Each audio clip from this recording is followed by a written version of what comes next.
Good evening. Welcome to the Farron Dozier Show on KCAA Radio, 106.5 FM, 1050 AM. Also streaming from the KCAA Radio.com website and MBRadio.us. We got to bless the show before we get started. Let's go. When I was in my mother's womb, I had a calling on my life to do something in the glory of God and marry it like a wife. Commit myself to his word and never be led astray. And when it's all over, when he comes, I'll be glad to see that day in the morning time.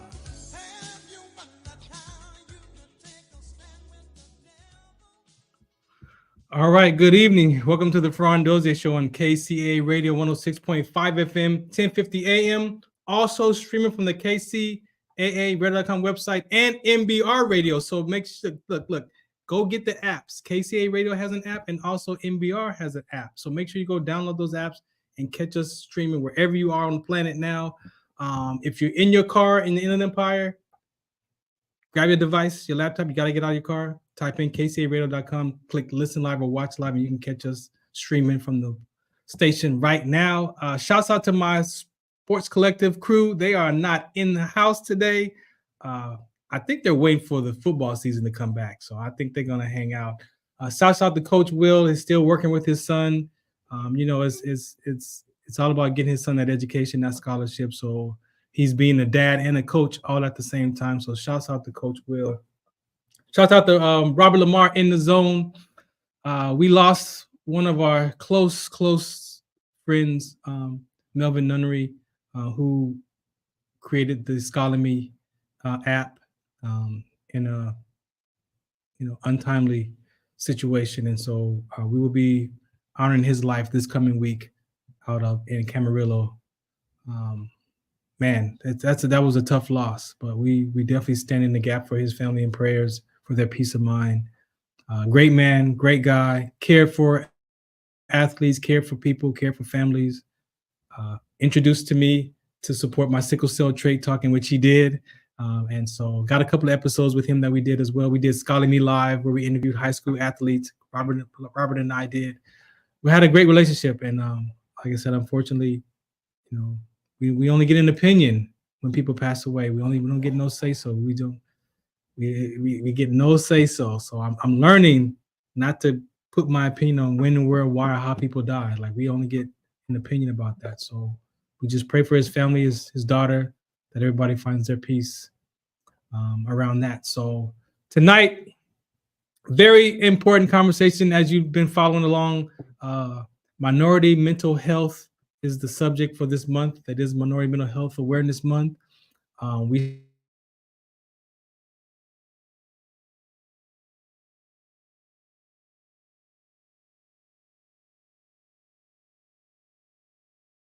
started off with my crew, Alain, myself, that topic. And last weekend, we had my Hispanic community, the Latin descent community, come on, and they shared their dynamics around their perspectives and interpretation and perception of mental health, how important it is from their culture. And so tonight I wanted to have another group of culture people to come and share their background from where they're from. I hope that you take time to listen to this conversation because it's very important. There's conversations in the world that I just don't agree with, right? And if you do the history, if you do the fact checks, if you have conversations from a space of relatedness, we're not different. We're not different at all. We have the same worries, the same concerns, the same type of thoughts. We just respond and react differently based on our environment and how we grew up. But as a color of skin, we have to start dealing with that conversation because it's disconnected. For me, it's destroying us as a society by labeling one another as black and white and Asians and this and that. Yes, I mean, that's how we talk and that's how we were taught to describe life and describe people. But what that does toward human beings is it disconnects us from that human connection, right? That relatedness. And so today, when people ask me, or I hear people talk about, oh, I can't stand the white man and the white man this, I'm like, which one you talk about? What white man you talking about? Hold on. Hold on. What are you talking about? Who are you talking to? Who are you pointing to? Because just because the person is white skinned, don't forget that there are different people have different backgrounds that they come from, right? And so I'm grateful to have two veteran friends from the MBR network to come and share in this conversation, because I want people to hear the relatedness. If you don't walk away from anything tonight, is that you walk away from the relatedness of us as human beings, because our grandparents and great-great-grandparents all came from somewhere to the United States for a better opportunity, for a better life, whether they were fleeing from a war from their own country or poverty or whatever the reason why they came here for a better life. And as you will see, they did that for their family, for their ancestors, for their future generation. This is proof. We're all here, proof of that whatever they went through, that those prayers were answered. And here we are. And now it's our turn to move this conversation forward, not backwards. So we're going to get into that. I have my crew here. Alain Emmanuel is here. He's going to make sure that I don't say nothing off the record or anything incorrectly. That's my backup. He's got his, mental health ear listening, so he's going to make sure I don't say nothing too crazy. But we're going to get started. I'm going to play this public service announcement. Shouts out to Call Me Go. Again, anxiety, panic attacks, depression, stress. You might hear this for veterans, but we are human beings first. So anyone can deal with panic attacks. Anyone can deal with stress and depression and anxiety. But if you have a veteran in your family and you hear this PSA and you think this could help them, it's non-medicated, it's not drugs. It's a device to help our breathing. Sometimes you just need to take a few breaths to get your nerves situated. So shouts out to Call Me Go. I'm going to play this PSA and then we're going to come right back because we got 50 minutes. The Farron Dozier Show on KCA Radio, 106.5 FM, 1050 AM. MBR Radio. Make sure you get the apps. Some of us still carry the burden of battle. It threatens to drown us in our everyday lives. In battle, we had our weapons and combat gear to keep us safe, to keep us confident. But when we returned home, we were not armed with weapons and gear to cope with our own minds. I was lucky to find my combat gear, my mental weapon, and it's called Call Me Go. Call Me Go is a drug-free device that allows you to achieve calm in less than 3 minutes. In moments of anxiety, stress, anger, panic, or insomnia, not with medication, but rather by activating the parasympathetic nervous system through breathing regulation and multisensory stimulation. A recent study has shown that Call Me Go decreases PTSD and anxiety levels in veterans, helping those who are suffering and having a long-lasting effect. Visit callmego.com to learn how you can get Call Me Go through the VA or with a special veterans discount code.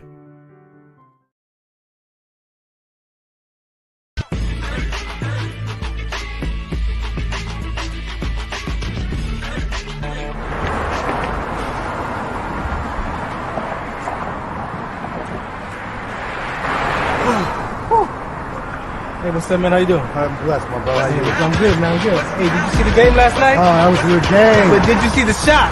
I lost money from that shot. Oh, man, that shot was cold, I man. hated it, but it was good. Damn. What's in those jeans? You really want to know? I do. Exhaustion, muscle spasms, asthmatic issues, unexpected sickle cell trait crises. Damn. Are you serious? When I was young, I found out I had sickle cell trait. My mom's told me, but I ain't have no knowledge of it. But when I got older, I had a child, and the doctor told me my daughter has sickle cell trait. You know the facts that both parents have sickle cell trait? There's a 50% chance the child may have the trait, and 25% chance the child may have the disease. Hey, that's what's the count. Do you know that 2.5 million people in the United States have sickle cell trait, 300 million people globally? I didn't find out I had sickle cell trait until I was in the Army, 10 years. Next thing you know, I had a sickle cell trait exertion site. Sickle cell?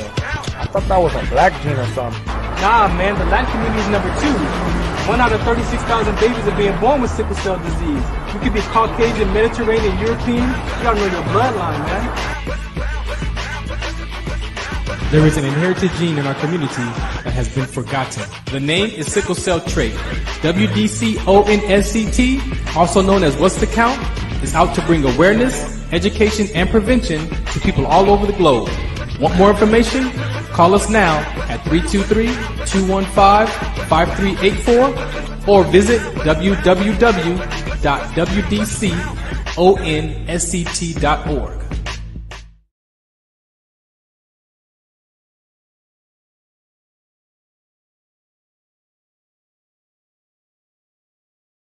You're listening to the Farron Dozier Show on KCAA Radio, 106.5 FM, 1050 AM in the Inland Empire. Also streaming from the KCAARadar.com website, MBRadio, TuneIn Radio, Pandora, Google Play, Blog Talk Radio, iHeartRadio, Podcast, Stitcher, Amazon Radio, just to list a few. Oh yeah, and the streaming videos are located at Tiki Live or Rumble under the Farron Dozier Show. Catch us live or catch us on the archives at the Farron Dozier Show. Shout us out, What's the Count? Visit farrond.com for more information.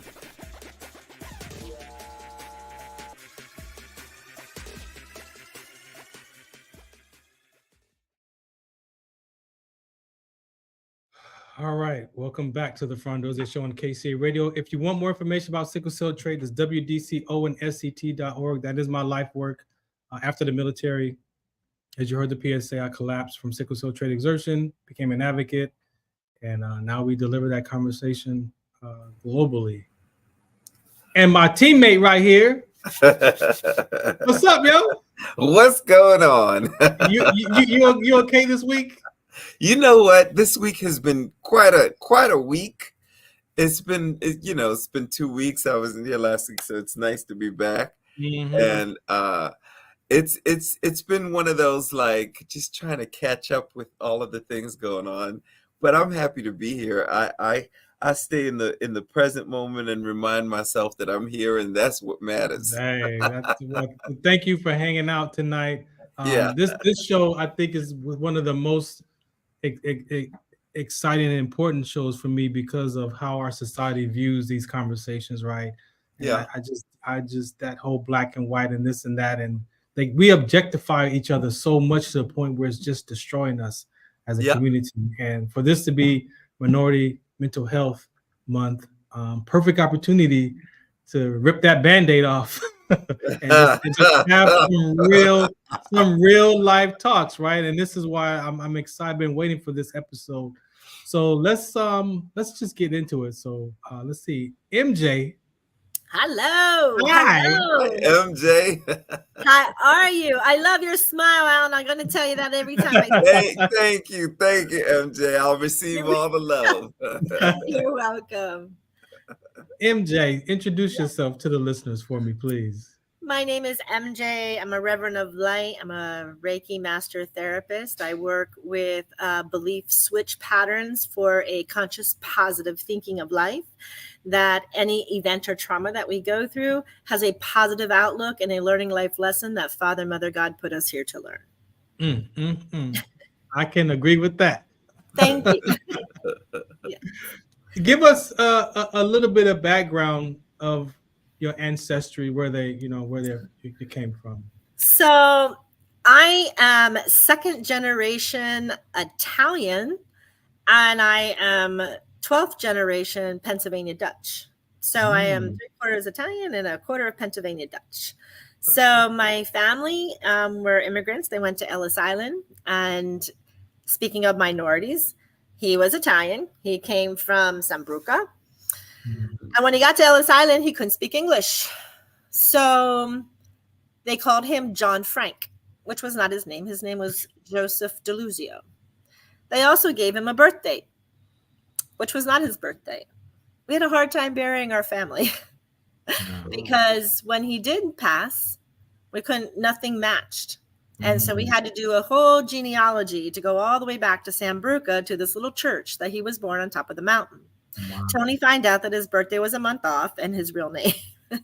So that's kind of fun. And then my father's side, the Pennsylvania Dutch are German.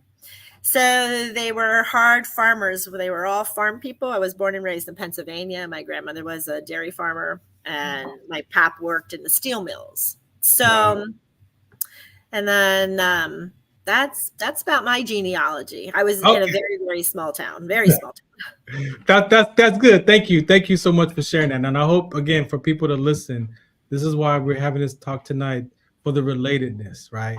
Right. You just can't say white people and think that that's the Are you talking? No, not at all. Not at all.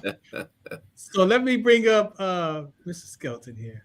There he is. What's happened? There you go with that Sonic cup. They didn't pay for You that. gotta love Sonic. You gotta love Sonic. Hello, y'all. What's Hashtag happening? Sonic. How you doing, sir? I'm doing mighty well, mighty fine. Do me a favor and introduce yourself to the listeners. Well, I'll just start off like this. I'm a grateful believer in Jesus Christ, okay? And I've suffered in recovery from alcoholism, several mental health issues such as anxiety, depression, and panic disorder. I am a retired military guy. I did air traffic control while I was in, and was able to be fortunate enough to instruct a little bit of air traffic control for the Air Force as a civilian for 7 or 8 years after my retirement. My name is Red Skelton. I can't. Okay. Hey. In my family, you got all kind of people with fictitious names, just to protect the innocent, okay? Or the guilty. I don't know. No, I go by Red, and I'm grateful to be here. And like I say, I'm recovering from all of those above named areas. I lead a Celebrate Recovery class or group at my church, First Baptist Biloxi, and like to travel, like to help. I got a servant's heart, and I like to help others. That's just bottom line. That's it. Thank you. Yes. And MJ, identify yourself as a veteran. I don't want people to miss that. I am a veteran. I was in Nellis Air Force Base. I was an air traffic controller for the 2069 Comm Group in special services for strategical and tactical missions out in the desert. That's what I did. Yeah. Thank you. Welcome. Alain, man, how do we want to start this conversation? I just want to just go in, but what do you want to say first about minority mental health? First of all, I think we need to acknowledge the elephant in the room. What does it mean to be a minority? Yeah. And I think that sometimes we fail to understand how we even got here and the reason why these things show up. And I think you have a very good point, Farron, this idea that really when we use stereotypes and these kind of broader conversations about individual groups, we start to lose our individuality. Yeah. So when you lose your individuality, what you're losing is you're losing a part of your right to self-express. Mm-hmm. So like if I don't get to be an individual in a space, what I'm saying is that the group matters more, which there are cultures who understand that the group does matter. Mm-hmm. And then there are cultures who believe that the individual matters. Right. Everything that we experience as human beings is on a spectrum, right? So there's a spectrum of the individual, and then there's a spectrum of the group. What we have to understand is that individually we self-express, and as a group we also self-express. So if you want to know what a minority is actually an idea that's created around a construct, right? The truth is we live inside of these constructs.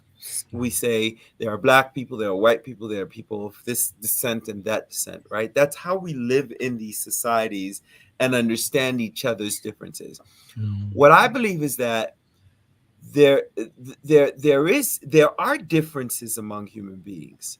Wherever the differences came from, we know that there are differences, and there are differences among groups, because if you're raised in a cold culture, you're going to have different cold related cultural, events in your life.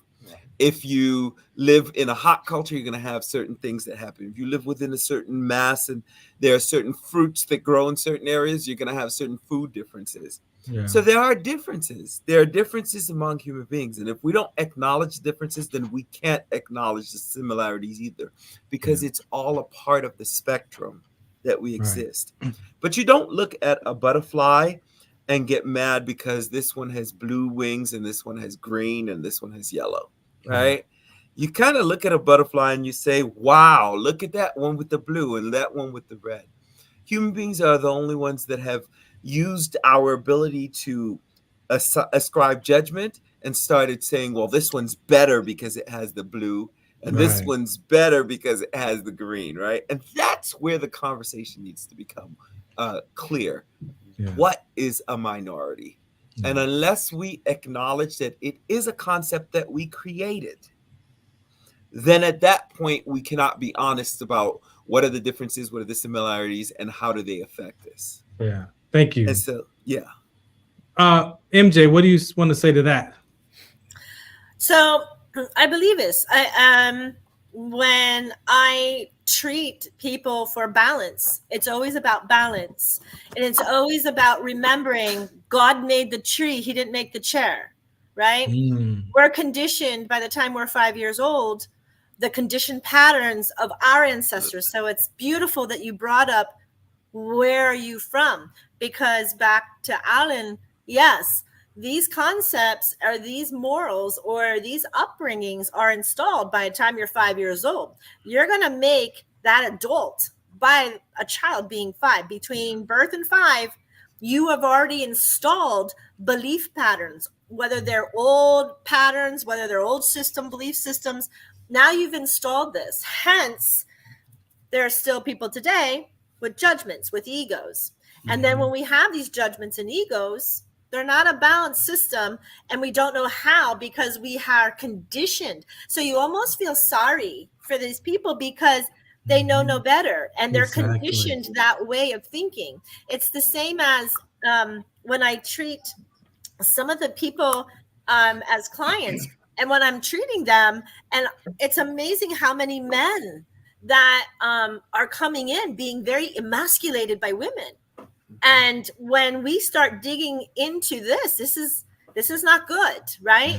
So where did this start? So cutting ancestral cords where it's an event or it's a belief system that no longer serves a purpose in this era or in this decade, I believe in severing these cords and then understanding the total positive belief flip of why, right? So in every lesson, I believe that God created is a catalyst for all of us. I also believe that Father, Mother, God put each and every one of us in a bowl like this, shook it up and said, now balance. Balance. Wherever you are, balance. And no matter what happens, you look at the positive thing. Flat tire in the morning is thank you. I don't know what for accident I would have been in, but thank you, God, for allowing me to fix this right now. Hey, thank you. Red, hello. What do you hear about that? What comes to mind? I tell you what, I really appreciated that last thing that MJ said, because, man, when something happens, it happens for a reason, and we better be thankful for it, okay? Amen. And sometimes, hey, and I know sometimes it is horrible. A horrible thing might happen. Yeah. But it's still for a reason. With my belief, it's God's will, okay? Right. And maybe it didn't have to go that way, but maybe some decisions caused it to drift that way, and because the balance might have been out, right? I mean, I believe we got a meaningful balance, and that's to be good and to have love, for everybody. And I know that God is love, and I think I'm fortunate also for my upbringing, even though I was born in the South. Okay. And I'm sorry, Red. That's what. Bless. So you're saying bless your heart. Wants to know. Hey, but I was born in the South, and but I was brought up in church. I was brought up by believers. My family and my grandparents and things like that, they were believers. And so I think I think you're obviously are brought up a certain way. Yes. And not that you're going to be, you're going to be a carpenter, or you're going to be a work out in the field lumbering, that you're going to be a salesman, you're going to be a banker, here's a lawyer.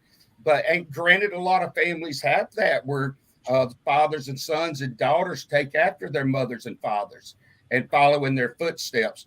Fortunately for me, I believe, and as it might sound, but my parents were good Christians, and so I was able to come up like them. I don't do the same thing my dad did. Right. I don't do the same thing my mom did. And anyway, so I mean, I think it's come up with me. That was instilled in my heart early, even though I drifted away from it. Okay. Right. Through those teenage and rebellious years, and maybe in the military, doing with air traffic control. We did being in the military period, but air traffic control, we had debriefs daily, and they usually involve partaking of adult beverages and stuff like that. For many of us, not all of us. I partook. It was a celebration. It was a celebration every morning and every night. It was a celebration if there was no accidents during the day. Yeah. Everybody did a good job. Hey, and then we'd still talk about what we did wrong and how we could have done it better. And this for me is where the emotional part of this conversation happens, because as Alan was saying, the other side of that for me is the labeling and my upbringing that we need to objectify life so that it keeps us safe. It does. It keeps us safe. That's how we survive. The brain is designed to survive life. But outside of it, go ahead. You said that, and that's the third time. So I always say when I hear something in threes, I have to point it out, right? Go ahead. Right? Father, Mother, God says, when you see threes. Anyway, you keep saying about the ethnics, right? There's the pattern. It is now, I don't know about you guys, but I'm sure it's all over. Every single thing that I have to apply for, it comes down to Hispanic, Alaskan, why? Or Spanish. And so I put none of your business all the time. When I say sex, I say often. No, but so I'm just like, I agree with you. And it stems from, there's that condition pattern, right?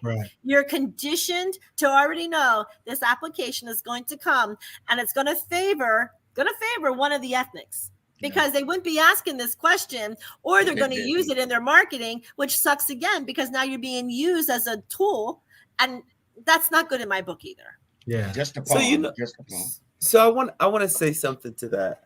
Sure. So this idea of when I work with couples, when I do my happiness coaching, and in my private practice, I also work with couples, and I see a trend throughout the entire thing, which is oftentimes the reasons why we fail to see ourselves as a possible unit, right? Or as one or unified, is because of our lack of giving others the benefit of the doubt.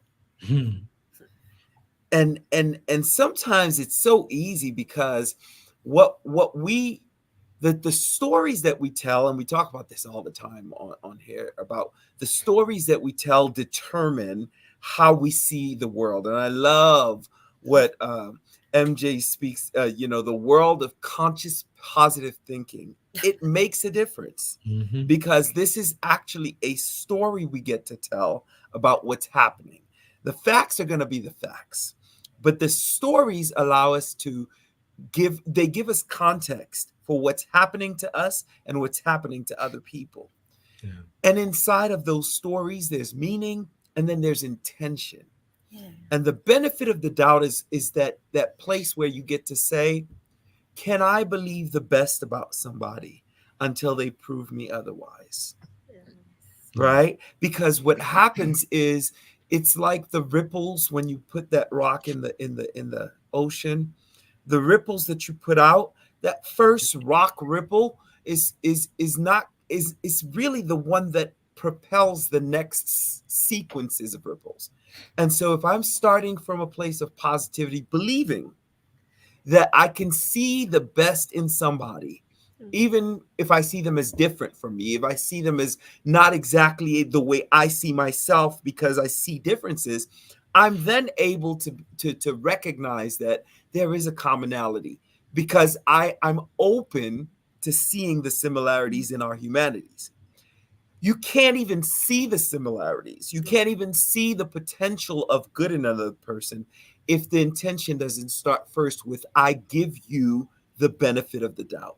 Right. So I think that in order to start a conversation around races, particularly how we are able to identify, and that's why I started with that question, like, what is a minority? Because if we're not clear that we give the intention behind what it means, right, there's a new conversation that I think this country and the world needs around diversity. And that conversation is intention. Yes. It's do I see other human beings different from me as similar while different? Or do I only see different and cannot see the similarity, the thread of humanity that they have with me? If I can give them and I'm almost there, if I can give them the benefit of the doubt, there's potential for being able to understand. If I can't do that, I will always be lost because I can't understand what I'm unwilling to see as good as similar to me. It's unfortunately a learned behavior. Like this objectification that we're talking about is not just about skin color. If you put a Laker jersey on and he's got a Clipper jersey on, people kill each other in the parking lot in sports because of a jersey. Yep. And they don't even own the team. Like, that is the power of objectification. And for me, as a veteran, is I was trained at 19 years old to objectify another human being to a terrorist and then go train to kill terrorists. But that's a human being. That's a human being. But that's how powerful that brain is to then, again, out of context, especially toward human beings, one another, when you objectify another person, it disconnects you from that human connection. And then I will talk to you like the world talks about your skin color or he got glasses on. So we could talk about a person who wears glasses and have a whole negative context conversation with intention because he wears glasses. And this is where you can demonize people and it feels Don't okay. Feel bad, Red. Don't feel bad, Red. Hey, where's y'all's glasses? I got your back, John. Me and DJ. Mine's in the truck. We're good. Mine's in the truck. Wait. I could be with them too. Wait. So the interesting thing is I chose not to wear glasses, but I was told I should have. You're welcome. I've only got a hat on. But this is what I was going to say. This idea of like demonizing or labeling, which you called it labeling, but it's really inside of the same category. Yeah. It's how do we see each other without having to see each other as other? That is the conversation that we need to actually have, because there's nothing wrong with recognizing the beauty in diversity. If you can do that and not see other, but see different as a part of who you are, you start to change what's possible. But the thing is, when you have you got to keep in mind some of the things. I think Red was saying this, there's some things you do carry on from your parents, and then there's some things you decide you don't carry on, right? But you gotta, and this is where, and you know where I'm going, Farron, because I say this all the time. The first step is awareness, because if you're not aware, if you're not aware, because like if you're not aware, what you're gonna do is you're gonna carry things that you didn't even know you where you got them from or why they're there, and that conversation holds when it comes to minorities and labeling, because a part of what we do is we carry these conversations or stories with intention connected to them, and then we take them from generation to generation to generation to generation, and we never stop to say, how did I get this story? What am I aware of the story, where it came from? And am I willing to tell a new story around my neighbor? If I can't get there, then I can't move. And so this is the importance of awareness. It gets us to see, oh, there's more there. I remember, and I'll say this and I'll shut up. I remember I worked at a hospital, and I was working with a group of white people. I was the only Black person there, and they were telling me about the stories of Appalachia, and they told me how they would do certain things. And I was talking, I was like, well, that sounds like some stuff I heard in the ghetto. And as we were talking, it was all of these points of similarities of how they used ingenuity and did things and they had new names for stuff. And I was just like, if we could just understand that the humanity that carries through the different ways we show up in culture is deeper than the culture itself, then we can begin to understand each other as brothers, as sisters, as people of a common denomination. But the problem with us today is that we are anchored into things we're not even aware of. And we got to get deeper in our understanding of what it means to be human. Right on. We call that the I am. It's the Christ light. I am that I am. And the Christ light in me sees that Christ light in you. And so that means we are all one, because every denominational religion says the same thing. We are one. We are a unit of energy that is created by the ultimate maker of whatever you call God, right? That is that divine. And if you can understand the principle you just shared, it elevates the conversation past the differences into how do we partner with each other to exist. You look at energy. Together. Yeah, because you look at energy and forget the ego. All right, I gotta see you're higher. I gotta play this public service announcement again for Calmigo, and then we'll be back because I got some more specific questions for our two guests right here on the Farron Dozier Show on KCA Radio on 6.5 FM, 1050 AM, and MBRadio.us. Shout us out. What's the count? Some of us still carry the burden of battle. It threatens to drown us in our everyday lives. In battle, we had our weapons and combat gear to keep us safe, to keep us confident. But when we returned home, we were not armed with weapons and gear to cope with our own minds.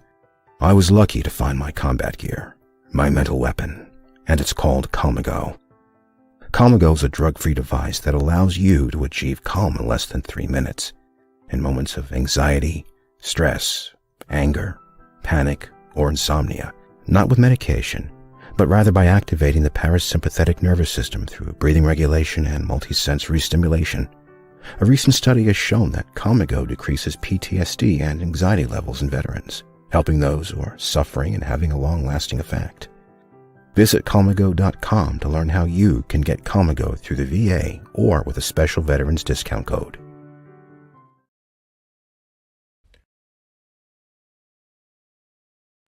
Do you remember studying sickle cell in biology class? What's the Count on Sickle Cell Trait Prevention is here to bring you awareness, education, and prevention conversations around the risk factors of this inherited gene. Visit wdconsct.org. Tune in to the Farron Dozier Show on KCA Radio 106.5 FM, 1050 AM, also streaming from the KCARadio.com website on Sunday nights at 8 p.m. Pacific Time. Brought to you by Sports Collective TV, Sports Collective Radio, and Sports Collective Media. We got the Heme Factor, we got In the Zone, and we got Fourth Down in the 20-second timeout sports segment. All for you right here on the Farron Dozier Show on KCA Radio 106.5 FM, 1050 AM, also streaming from the KCARadio.com website with my guest hosts Robert Lamar and Coach Will. Catch us on Sports Collective Media on Instagram and Facebook, and make sure you watch us Sunday nights at 8 p.m. on KCA Radio 106.5 FM, 1050 AM, also streaming from the KCARadio.com website. Music, talk, sports, and so much more on the Farron Dozier Show.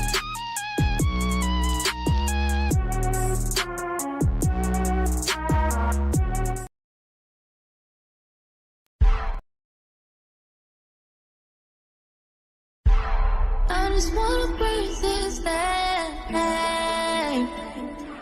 my God.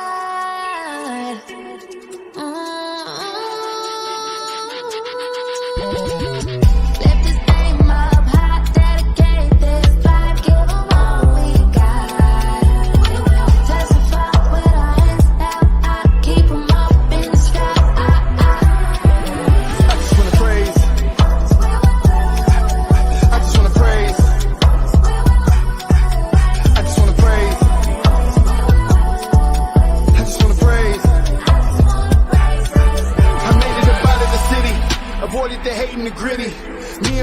brother, my lovely mother tried to make it easy. But we was some knuckles though. We used to let them knuckles throw. We used to let them chuckles go when we thought about the places we would go. Yeah, lights off. Yeah, no, really. Lights off. Yeah, no money. Lights off. Under the candlelight. All right, welcome back to the Farron Dozier Show on KCA Radio 106.5 FM, 1050 AM. That's right, you can catch me on Lit Live on Saturdays. It airs at 7 o'clock and Sundays at 5 p.m. That's the Christian Hip Hop Talk Show, the Revolution Radio Show. Shouts out to Jay Love and Lillian Martinez. They're on a break right now, so I have the show to myself. So we'll be having some fun with that, interviewing some Christian hip hop music artists, or just people who want to share their conversations around God and Jesus and the Holy Spirit. And if you have music, we can play that music too as well. So that's Saturdays at 7 p.m. and Sundays at 5 p.m. That's pre-recorded. So if you are a guest on there, we will pre-record that episode. It's only audio only, so we'll pre-record that and I'll add it up, edit it, chop it up, and send it to the station to air for Saturday. I want to bring up MJ first because what I learned as I'm taking this conversation on when the Italians came to this country, right, and they settled in their environment. One of the things that the person who told me this story was, the Italians, they had their drugs and moonshine. They did whatever they did, but they used their finances to better their family. They sent them to school, like they did these. This is what I'm being told about this conversation. And then as Blacks, we use our money to buy rims and clothes and so he pointed out this. My friend pointed that out to when these different people, second-class citizens, they say came to this country, they migrated into their own types of ghettos and things like that, and they stuck together. But even in those cultures, they didn't get along with other races and nationalities, even in those environments. I don't know how much of that you could speak to, but anything you want to say about that part of your culture? Well, my grandfather would never, he was very strict. Nobody was allowed to speak English or speak Italian ever. Wow. He made it when we got here. I mean, he had it rough because he couldn't speak English, but he knew that it was the free country. It was the country that had all the pride and able to grow any business you want. And he did. I mean, he did exactly what he set out to do. Truly, which, he was only a small boy, small guy when he got here. He wasn't very old. And my great grandmother, she was, I think part of it was time. I'm stumbling because I don't like the segregation part of Italian, Irish, Black. However we got here. The things whoever told you that didn't happen within my family. My family worked very, very hard. He did the American dream, where he got here to the free country, and he worked by the age of 12, just picking up coals from the tracks when the coal trains would go by on the rails. Wow. And they would drop. He would pick up the coal to try to turn around and sell it, because the train wasn't going to stop to put it back on. So they would go ahead and they would take some pieces for themselves, or then he would try to sell it to make money for the congening of the family. Right. And then he worked his way up, and he literally was a state electrician inspector, and he had his own business. So he did the American dream with the family. I mean, he always was a major, work. He didn't segregate the women, and he had nothing but girls. I mean, they had 5 girls, and the one died, I think, at 1 or 2 years old. I never knew him, but I knew the rest of my aunts, and they all they had that frame of work ethic, that the more that you work is the more that you're going to get in life, and the harder that you work is the more God's going to give you back in receiving. That's how I was brought up in that family. So my ancestors were boxed up in New York in cages. The ones that were the Italian Irish descents, they were boxed up, and there was 4 to a cage, and there's pictures of that. You can check that out. So we were truly slaves to the mining fields. We were slaves, to the actual Englishmen who nestled and landed. Right. So we had to follow order, right? Right. When we follow order, we have to remember that's cultural and that's judgment.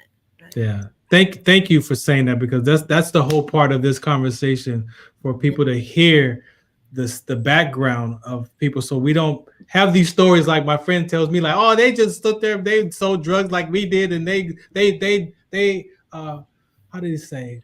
But now I did have, like, somehow in my ancestry there was mafia. I have, they don't really talk about it, but that was kind of like the joke. We used to say Guido, but right. And then they would joke. I mean, my family had a very good sense of humor. They're pure hotheads. I mean, every Italian's a hothead, right? But they were very giving. They were all Roman Catholic. I mean, I was Catholic until I was 28 years old. So we grew up by the golden spool of the nuns and the rulers. And I mean, that's how we were all raised. Yeah. Thank you. Thank you so much for sharing that. Let me bring up Red real quick. Red. Hello again. Give me some background of your ancestors, man. What had them come? The background of my ancestors. Yeah. What do you want to say? When you ask that, I haven't done that genealogy and stuff. I've tried. Yeah. I go way back into royalty. Way back there.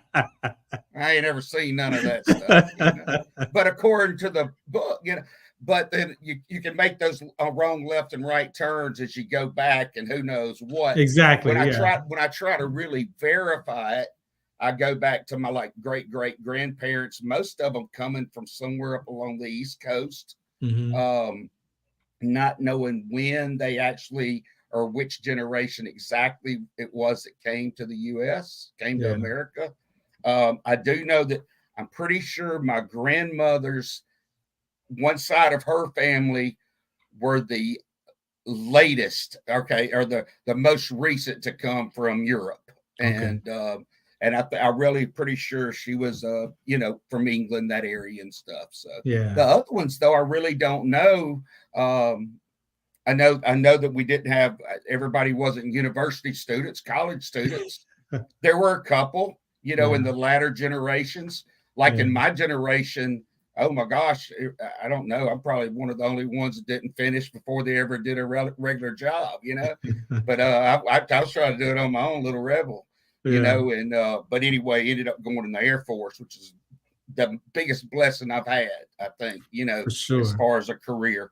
And but most of them went to college. I believe my mom had a couple brothers and a sister that went to college out of like 8 of them, and my dad, I know that there was one that went and got a 4-year degree right off the bat, I'm not sure about the other 4 or 5. But, so I really can't speak real heavily. I'm pretty sure we didn't have no mob guys. No, we might have had some people making moves.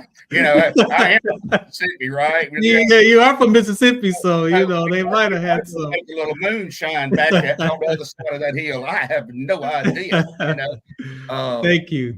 But let me bring everybody back, because I want to end this up with you, MJ. We're talking about minority mental health. How did your family deal with mental health? If you could kind of sum that up in a couple of minutes, what was that like for you growing up with dealing with mental health? It was pretty abusive, because I got whacked all the time for something wrong. That was mentally abusive. Yeah. I'm kidding. I have to be honest. We didn't see a lot. I mean, where I grew up, I only had 200 people in my class.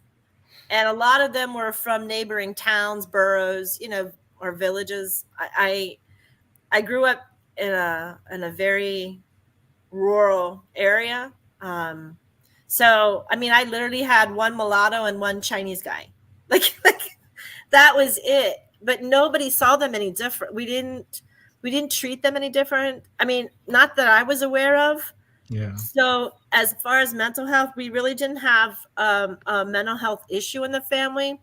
And ironically, where I grew up, there was a mental health hospital. It was called Danville State Hospital. And we literally lived right by it. And I mean, we used to call, we had Hitler, we had Hobo. I mean, we had these names in town for them. And it was the institutionalized, just like Hayhurst, right? Mm-hmm. It was those types of institutions. And they still have them up there for the mental ill. And we just learned that they were different. Like my mother, she was a surgical PA. So she always just said they're different, but God loves them all the same. So we love them because they're different, you know. And they would dress up. The guys would, the Hobo, he would dress in these big old shoes that never fit him, or these big clothes, and that's how he got his name. And so when I think about mental health, I think about them. I think about my Freddie Sheppersons or my Larry Gippels or my, you know, I think about them in town, that we love them no matter what. Yeah. Thank you. You're welcome. You. Red, how did your family address that mental health conversation, if at all? I tell you what, I think I had a grandmother that had like a nervous breakdown, but it was in like I think it was the late 40s, early 50s. I can only imagine how tough it was back then. Right, exactly. I think she had 5 kids, you know, and just barely making it and that type stuff. And so I really can't. I don't know. I don't think it's worth talking on that, you know. But I had heard that. Yeah. And then, hey, you know, there's yours truly. Where she drinks a lot and ends up being, you know, the not the nutty guy, but the guy that's got some problems. Yeah. And it kind of grew on me just suddenly. You know, there were different things happening. I can't credit it to one particular thing. I'd always been cool as a cucumber. You know what I mean? I'm still pretty cool. Don't get me wrong. Oh, you cool, Red. You cool. Hey, but no, you know, but then I did have some things that actually, for whatever reason, had a strong effect on me. And, you know, and so we're going from here, but that stuff started in the late 90s, early 2000s. Yeah. And the man upstairs, my belief in God and staying in scripture. And I think more than, I mean, no, that's huge. Being a grateful believer, knowing that I've been saved and accepting it, you know, and like, hey, I'm not worthy of it by any means, you know, I'm sorry, you know, or I was sorry and still a sinner, but I have that servant's heart, and I think it's made. Why did I have to go? I don't ask the God, hey, why did I have to go through that? You know? Yeah. But it's simply like the car breaking down, having that flat tire, your battery not working. Things happen for a reason. I've experienced this for a reason. I still have residuals of it. Okay. Right. I'm taking medications. I can't wait to try to talk to my VA doctor and get that little breathing apparatus. And I'm going to have to look into that. But that being said, and in all seriousness, I've learned from this, you know, as something, my health like that or mental health is something I've got to carry. Yes. Same way with my alcoholism, you know, when I quit back, and it's almost 30 years sober. Yeah. So that really doesn't bother me at all any longer.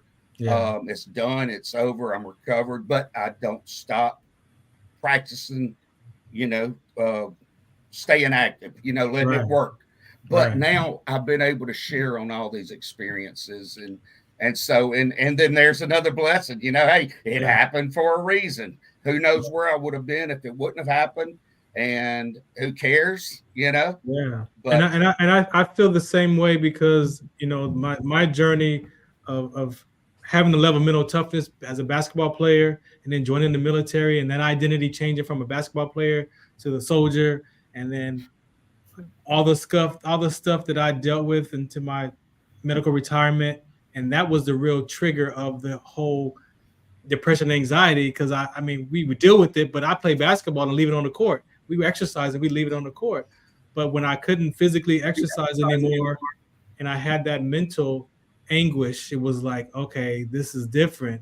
And like you said, fast forward, 14 years later, I could say I had to go through that because of what God had for me to come back and deliver these messages. How would I be able to talk about strongholds and afflictions if I didn't go through that and know what it feels like and tastes like, right? Exactly. And then go through his healing process with that, deliver me from some of that stuff, help me manage that stuff, and then have that as a testimony to go back and help people. Hey, this is what that might look like. I can't tell you that's what it is because you need to discover it for yourself, but I can sure share my story and maybe show you where you can look, right? Right. But if without that, I would be just talking about it. I think as far as mental health, my last part before we go is we can no longer just talk about mental health. We have to talk from it. And talking from it is being able to open up and share your story, share the impact of where you was before, during, and after, so people could look and self-examine themselves, that self-awareness, and be like, hey, you know what? I kind of think like that or feel like that sometimes too. What is that? Well, let me show you where to look, because it might be. But if I just talk about it and then I hang up this phone and hang up this computer and we're done, and you still walk away with no support, lost, like that doesn't work anymore. But I believe that we have to be able to talk from this conversation so people can hear, connect, relate, and then find the courage. Act and find the courage to take that step and find some support, find some help. So I got to get out of here. Alain, man, thank you so much. Appreciate you for hanging out. Red, thank you so much. MJ, I appreciate you as well for hanging out with me. Farron, can I ask you a question? Yes. About mental health? Yes. Do you believe that mental health is higher and increased in all levels around the world than it ever has been? Yes. Do you believe that it's caused by a hieroglyphic of electromagnetic frequencies that are being produced by gram weight? That I can't speak to.